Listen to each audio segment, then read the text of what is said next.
ভাই ভাই ঠাই ঠাই দেখেন, আপনারা দুই আপনি ইনকাম করেন না, আপনার বউ নিয়ে খান, আপনার ভাই ইনকাম করে তার বউ নিয়ে খায়।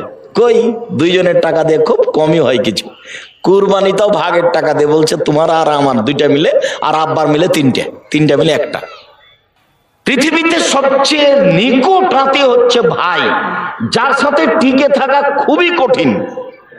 আমার চোখের সামনে আমি দেখেছি দুই ভাই গন্ডগোল লেগেছে, খুব গন্ডগোল লেগে ঢেঁকিটা কেটে ভাগ করে নিয়েছে। এর নাম ভাই, এর সাথে টিকে থাকা খুব কঠিন। আপনার বড় ভাইয়ের সাথে গন্ডগোল হয়েছে, আপনাকে হাত ধরে ক্ষমা নিতে হবে, এ কথাই ঠিক। ভুল আপনার বড় ভাইয়ের, আপনাকে হাত ধরে ক্ষমা নিতে হবে, এ কথাই ঠিক, এটাই নীতি। আপনি মনে কিছু নিয়েন না, 24 ঘন্টার মধ্যে আপনি আপনার ভাইয়ের হাত ধরে ক্ষমা নিবেন, এটাই জরুরি। নাহলে অযথা ইবাদত করছেন, কিছু হয় না। রাগারাগি করে এইভাবে চলে কোনো লাভ নেই।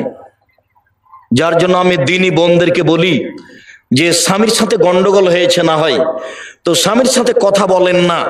এক গিলাস পানি নিয়ে যে সামনে এভাবে ঠ্যাকস করে রেখে চলে যাচ্ছেন, এভাবে তো ইবাদত কবুল হবে না। আমি আপনাকে এই স্বামীর সাথে থাকতে বাধ্য করিনি, তবে আমি অনুরোধ করছি থাকেন, কেননা পৃথিবীর অবস্থা খুব এটা ভালো নয়। এই স্বামীকে ছেড়ে দিয়ে আর একজন ধরলে সেটা যে ভালো হবে এটার নিশ্চয়তা কি আছে?